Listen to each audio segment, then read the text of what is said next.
The Wild West wasn't all gunfights and glory. Some tales were so dark they were buried from history. These are the shocking banned stories too disturbing for the papers of their time, gritty accounts of violence, corruption, and secrets that rewrote the frontier's legend. What was hidden from the public eye reveals a side of the Old West few dare to imagine. Get ready to uncover the chilling truths history tried to silence. Pearl Hart. The driver swore he'd seen it right. Near Cane Springs Canyon, the Globe Florence stage slowed for a washout, and two riders stepped from the brush. One kept the gun on the passengers. The other emptied pockets and the strongbox, voice steady, hat low. When it was over, May 30th, 1899, they had the cash and a couple of pistols. Only later did the driver learn the boy in the slouch hat was a woman, Pearl Hart. Pearl cut her hair short, dressed like a man, and carried a small gun. Her partner, Joe Boot, carried a bigger one. They chose a stagecoach that no longer had an armed guard.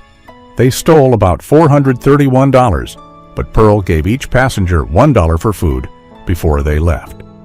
Pearl and Joe Boot weren't good at running. Within days, Sheriff Truman's posse caught them asleep. Joe gave up.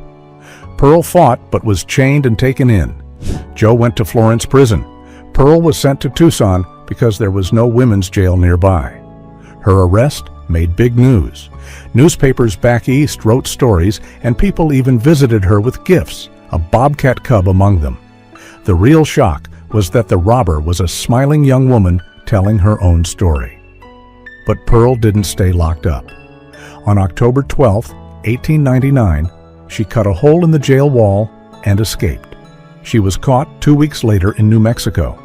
At trial, she charmed an all-male jury into clearing her of robbery after saying she needed money for her family. The judge was furious, so prosecutors tried her again, this time for stealing the mail and the driver's pistol. She was convicted and sent to Yuma Prison, where she was the only woman inmate and got her own cell. Joe Boot later escaped while working outside. Pearl didn't finish her sentence. In 1902, the governor pardoned her, supposedly if she left Arizona. Rumors claimed she was pregnant, but no proof ever showed up. James Killer Miller.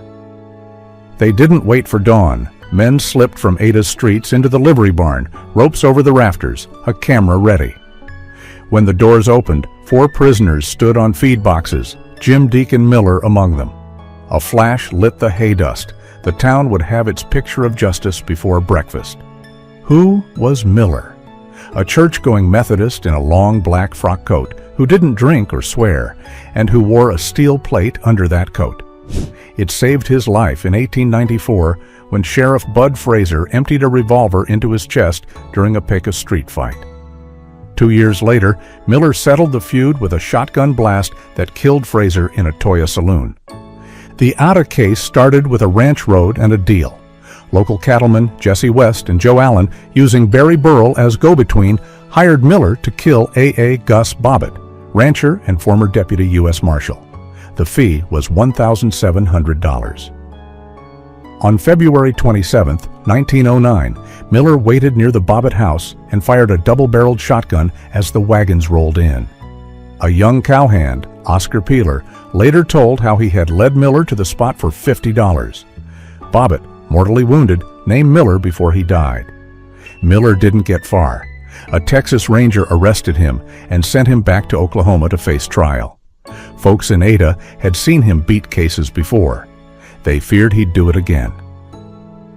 A mob walked to the jail in the early hours of April 19, 1909, took all 4 men to the Frisco barn and hanged them.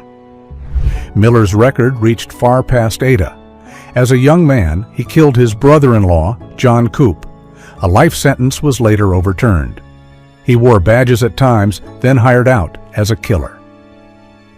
Calamity Jane. B. The bell on the pest house door clanged once. A woman in a battered hat stepped inside with a bucket of water and a laugh that cut through the fever. Deadwood's smallpox ward was thin on nurses in 1878. Calamity Jane wasn't. She carried water, changed bedding, and sat with the sick when others wouldn't. Years later, locals still said that stretch of work was the best thing she ever did. Her real name was Martha Jane Cannery. The basics are unclear because she helped write her own legend, but the outline stands. Born near Princeton, Missouri, orphaned young on a wagon train west, then years drifting among railroad and army camps, doing whatever paid. Cook, laundress, dance hall work, and sometimes prostitution. The nickname Calamity Jane? She told a favorite story. Near Goose Creek, Wyoming, she rescued a wounded Captain Egan, and he dubbed her Calamity. Historians treat that as lore. What's solid is that by the time a wagon train rolled into Deadwood in July 1876, the local paper announced, "Calamity Jane has arrived." She did turn up at real events. She slipped along with the government's Newton-Jenny expedition in 1875 and moved with General Crook's column in 1876, more camp followers than official scouts, despite later boasts. Deadwood gave her friends and a stage. Dora Dufran, the town's leading madam, hired her at times. She drank hard, swore harder, but when disease hit, she stayed to nurse. Those months helped fix a different image of Jane in Black Hill's memory. The 1890s turned her into a show. She toured dime museums in Wild West outfits, selling a 9-page pamphlet, Life and Adventures of Calamity Jane, that blended truth and tall tale. In 1901, she appeared at the Pan American Exposition in Buffalo, but was fired for erratic behavior tied to alcoholism. She died on August 1, 1903, in Terry, just south of Deadwood. Tom Horn, son's just up over Iron Mountain. A boy on his dad's horse trots through the gate. A crack from the hill. The horse bolts. By noon, folks are whispering one name, Tom Horn. The boy was 14-year-old Willie Nickel, shot near his family's place north of Cheyenne on July 18, 1901. A week later, Willie's father, Kels, was ambushed and wounded too. Some said the killer meant to hit the father and mistook the son in the lowlight. Horn didn't start as a hired gun. He grew up in Missouri, headed west young, and signed on with the U.S. Army as a civilian scout and interpreter during the Apache campaigns. He worked under Chief Scout Al Sieber, was present at Geronimo's final surrender in 1886, and translated in the field. After the Indian Wars, he worked as a Pinkerton detective, then for big cattle outfits as a range detective. Same skills, but new targets, suspected rustlers and rival stockmen in Wyoming and Colorado. The Little Nickel Boys case was messy from the start. No murder weapon turned up. A surveyor said the shots came from about 200 feet. The key piece was a confession Horn made while talking to Deputy U.S. Marshal Joe LaForce, drunk by most accounts. At trial, the jury heard parts of that talk, not all of it. The courtroom was packed like a circus. Horn was convicted in 1902. His hanging became its legend. Wyoming used a new contraption, the Julian hydraulic gallows, so no person pulled a lever. A water bucket tripped the drop. Horn was executed in Cheyenne on November 20, 1903, and the device's crazy debut was so notorious that the prison later went back to a traditional drop. Horn left words behind. In jail, he wrote an autobiography, published the next year as Life of Tom Horn, government scout and interpreter. When it was over, he was buried far from the range wars at Columbia Cemetery in Boulder, Colorado, and the argument never really ended. In 1993, a public mock retrial in Cheyenne revisited the evidence. That jury returned a not guilty verdict. Historians still split. Hired killer who finally got caught, or a convenient scapegoat in a vicious sheep and cattle feud.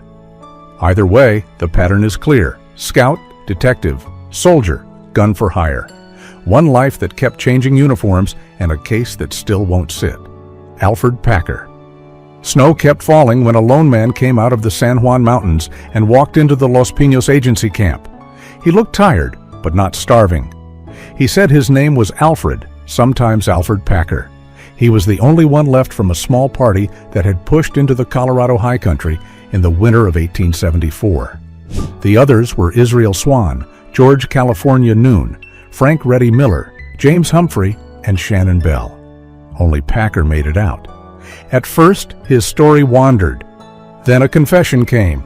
The men had died in the cold, and the survivors ate the dead to stay alive. People doubted Alfred. He had cash in his pockets and gear that belonged to the missing men. That summer, an illustrator for Harper's Weekly found the bodies together near today's Lake City. Skulls were broken. Limbs showed cuts. The scene didn't match Packer's story of men dying one by one along the trail. Packer was jailed in Saguache and slipped out. He vanished for 9 years, living under the name John Schwartzy, until a man from the larger Utah party recognized his voice in a Wyoming saloon. Deputies arrested him near Fort Fetterman in 1883. His first trial in Lake City ended with a death sentence and a line that later turned famous: "The judge's dead, dead, dead." The verdict didn't stand. Colorado had changed from territory to state after the crime, so the death sentence was thrown out on a technicality. A second trial in Gunnison brought 5 counts of manslaughter and a 40-year term. He was paroled in 1901. Who was this man? Records show Packer had epilepsy and had been discharged from the Union Army twice, years before the mountain trip. He drifted west, did odd jobs, and sometimes called himself a guide. That winter, Chief Ouray had warned the prospectors to wait for spring. 6 of them, Packer included, didn't listen and went anyway. Packer died in 1907 and was buried in Littleton Cemetery under a simple veteran's headstone. Lake City still marks the site. On the lighter side of Colorado lore, students at the University of Colorado Boulder named a campus grill after him with the funny slogan, "Have a friend for lunch." Johnson, liver eating. A school bus creaked to a stop outside Old Trail Town in Cody, Wyoming. Kids filed out, joined by a movie star in a dark suit. They weren't on a field trip, they were bringing a mountain man home. In 1974, those students helped move John liver-eating Johnson's remains from a veterans cemetery in Los Angeles to Cody. Robert Redford, who'd played Jeremiah Johnson 2 years earlier, served as a pallbearer. Johnson's story starts far from the Rockies. Born John Garrison in New Jersey, he ran off young, sailed with the U.S. Navy, then went AWOL and headed west under a new name, John Johnston, later shortened to Johnson. Even the early details are messy, some telling tie him to the Mexican-American War, while others say there's no proof he fought in it. Out west, he trapped, guided, hauled wood, and grew into the kind of man the frontier noticed. The legend says Crow warriors killed his flathead wife, and he swore a long personal war. That's the root of the liver-eating nickname, but there's a twist. Johnson later told a story that the liver part began as a bloody joke on a squeamish partner. He claimed he didn't actually eat human liver. When the Civil War came, Johnson served in the Union Army, then scouted for the U.S. Army in the Sioux and Nez Perce campaigns. He spent stretches as a peace officer too, Justice of the Peace in Custer County, then constable and later town marshal up in Red Lodge, Montana. A mountain man who also wore a badge isn't the usual poster, but that was him. His last years were quiet. He entered the National Soldiers' Home near Los Angeles in late 1899 and died there on January 21st, 1900. The legend didn't end, though. After the 1972 film revived interest, that class project moved him to Cody, where he rests today at Old Trail Town. One more thing to keep straight. A lot of what people know about Johnson comes from the 1958 book Crow Killer and the movie that followed. Big parts are true, other parts are fictional, so who was he really?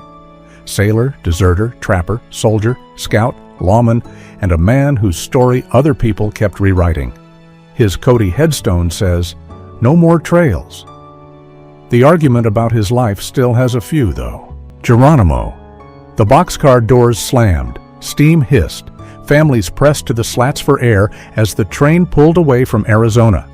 Geronimo and a small band of Chiricahua Apaches were headed east under guard in 1886, not home, not to any reservation they knew, but to prison camps in Florida. Some of the men, including Geronimo, were held at Fort Pickens near Pensacola. Many women and children were sent to Fort Marion in St. Augustine.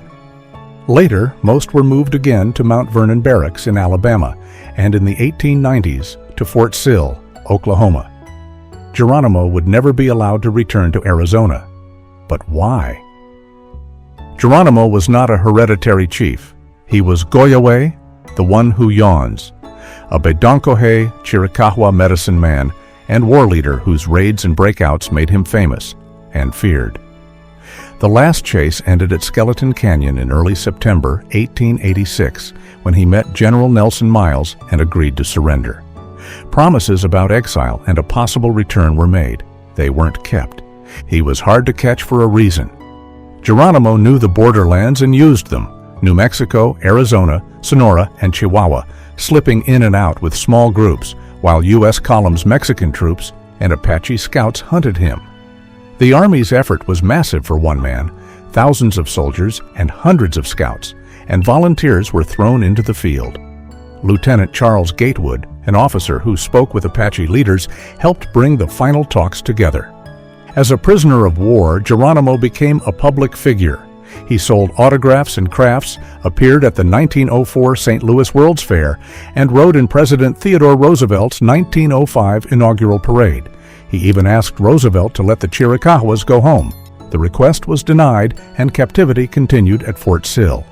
Geronimo left his own account, dictated in 1906 as Geronimo's story of his life.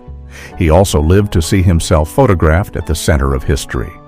C.S. Fly's images from the 1886 negotiations are among the only photos of native fighters still armed and at war with the United States. He died at Fort Sill on February 17, 1909, from pneumonia after a fall from his horse, still a prisoner. Decades later, a new kind of soldier kept his name alive. The paratrooper yell, "Geronimo," began with test jumpers at Fort Benning in 1940, a dare to show they weren't afraid. Jesse James. In one silent night, a group of riders eased up to the Rock Island line near Adair, Iowa. A rail had been loosened and roped for a quick yank. When the locomotive hit the gap on July 21, 1873, it ran into the ditch. Engineer John Rafferty died there. The fireman, Dennis Foley, later died of his injuries. And in a few minutes, the outlaws had the scene under control. It's often called the first robbery of a moving train in the West. The plan aimed at a rumored shipment of $75,000 in gold from Cheyenne, but that gold never made the train. The gang forced open the express safe and left with only about $2,000 to $3,000, plus a little from the locomotive. Not a fortune, but the value was huge back then. Newspapers everywhere ran the story, and James Younger became national news. Jesse James hadn't come from nowhere. He and his brother Frank had fought as Confederate guerrillas under men like Quantrill and Bloody Bill Anderson during the Civil War, then kept the tactics of war, like surprise, speed, and local cover, when peace came to rob the elites. Banks, stages, and then trains became the targets. The law pushed back hard. In January 1875, Pinkerton agents hit the James family home in Kearney, Missouri. An explosive device maimed Jesse's mother, Zerelda, and killed his 9-year-old half-brother, Archie. Public sympathy for the family spiked after that raid, even as the gang stayed on the run. The end came years later in St. Joseph, Missouri. Living under the name Thomas Howard, Jesse took off his guns on a warm morning, April 3, 1882, and stepped on a chair to straighten a picture. Robert Ford, a new recruit who had struck a deal with Governor Crittenden for a $10,000 reward and a pardon, shot him in the back of the head. The Ford brothers were quickly pardoned. So that Adair train job wasn't the richest haul, and it wasn't victim-free. But it did something bigger. It built the Jesse James legend, fast, loud, and hard to shake. Quantrill's Raider. On the morning of August 21, 1863, riders stormed into Lawrence, Kansas. They went door to door, calling out names, burning homes, and shooting men and boys. By noon, the town was in ruins, with around 150 to 190 dead and more than 180 buildings gone. People remembered it as the Lawrence Massacre. The leader was William Clark Quantrill, He hadn't started as a fighter. He grew up in Ohio, taught school, then drifted west. On the Kansas-Missouri border, he found his place with guerrilla bands who hit fast, disappeared, and lived off chaos. Even Confederate officers didn't always approve, but the war along the border kept his men going. The raid came after anger boiled over. A jail in Kansas City had collapsed weeks before, killing and injuring female relatives of guerrillas. Quantrill's men wanted revenge. The Union struck back just as hard. General Thomas Ewing ordered civilians out of 4 Missouri counties to cut off support for bushwhackers. Entire districts were emptied. Quantrill's group kept raiding. At Baxter Springs in October 1863, many disguised in Union uniforms, they ambushed General James Blunt's escort, killing 90 to 100 men in what became known as the Baxter Springs Massacre. His ranks included names that later became famous. Frank James rode at Lawrence. Jesse James joined later under Bloody Bill Anderson after the band split in 1864. When the war ended, some turned from raids to robberies, carrying the violence into peacetime. Quantrill didn't last. In May 1865, Union fighters ambushed him in Kentucky. He died weeks later at 27. Rumors claimed he lived on under another name, but records say otherwise. Billy the Kid. This is Billy the Kid, the man who was said to have killed 21 men by age 21. He wasn't born Billy. He started life as Henry McCarty, likely in New York in 1859. Later, he used the name William H. Bonney, the one history kept. As a teen in New Mexico, he drifted into the Lincoln County War, siding with local ranchers against a powerful business group.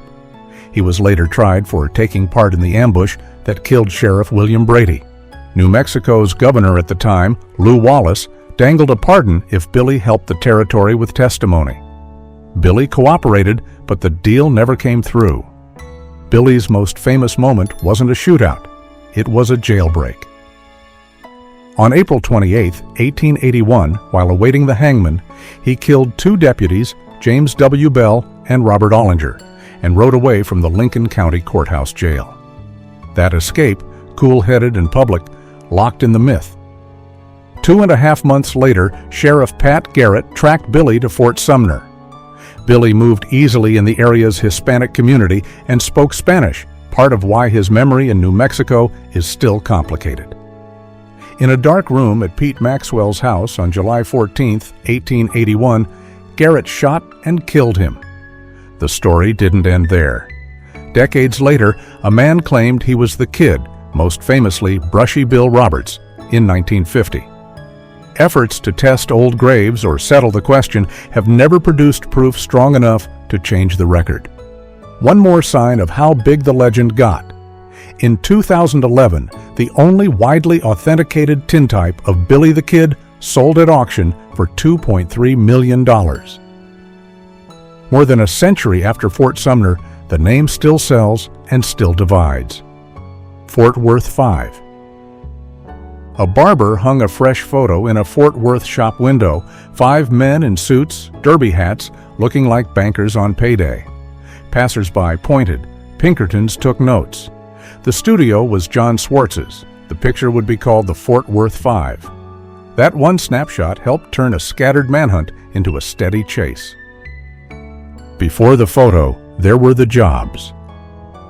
On June 2, 1899, a Union Pacific Express near Wilcox, Wyoming, was stopped and blown open with dynamite. Estimates of the take ran as high as $36,000. A year later, the gang hit another Union Pacific train at Tipton, Wyoming, and then the First National Bank of Winnemucca, Nevada, September 1900, for about $32,000. The pattern was simple: plan hard, move fast, split up, and vanish.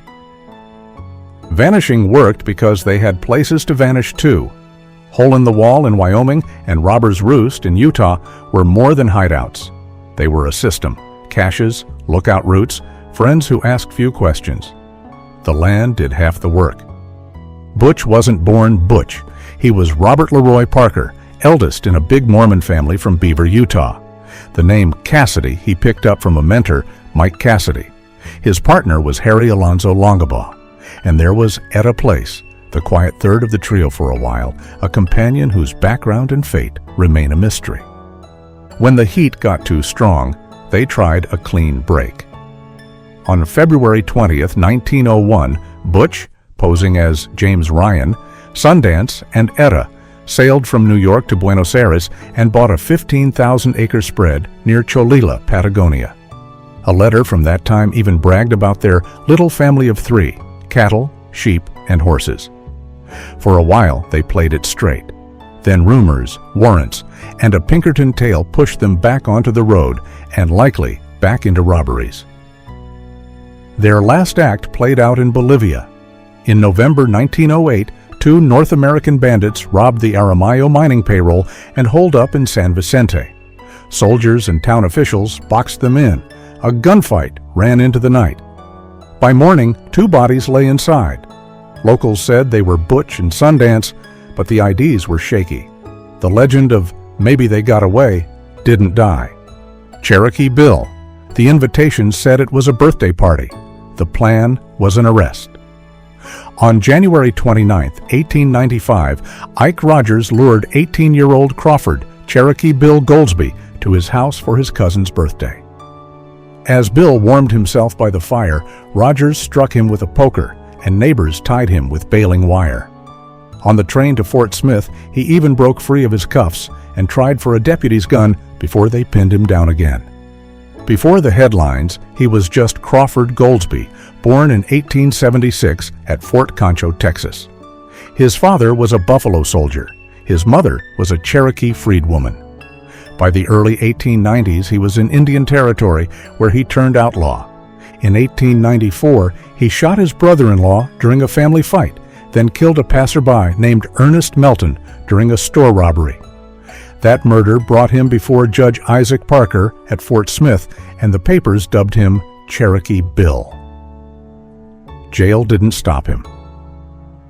In July 1895, he got hold of a pistol inside Fort Smith's jail and killed guard Lawrence Keating during a failed breakout.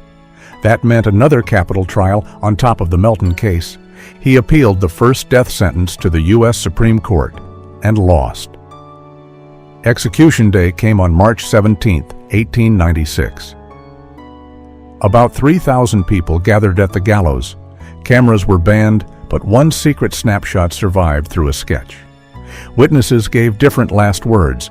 Some heard him say it was as good a day to die as any. Others that he came to die, not make a speech. His mother stood beside him on the scaffold. After the hanging, she took his body to Fort Gibson for burial. A year later, Bill's brother Clarence killed Ike Rogers in revenge. The Cook gang broke apart, but the legend of Cherokee Bill, outlaw at only 20, remained.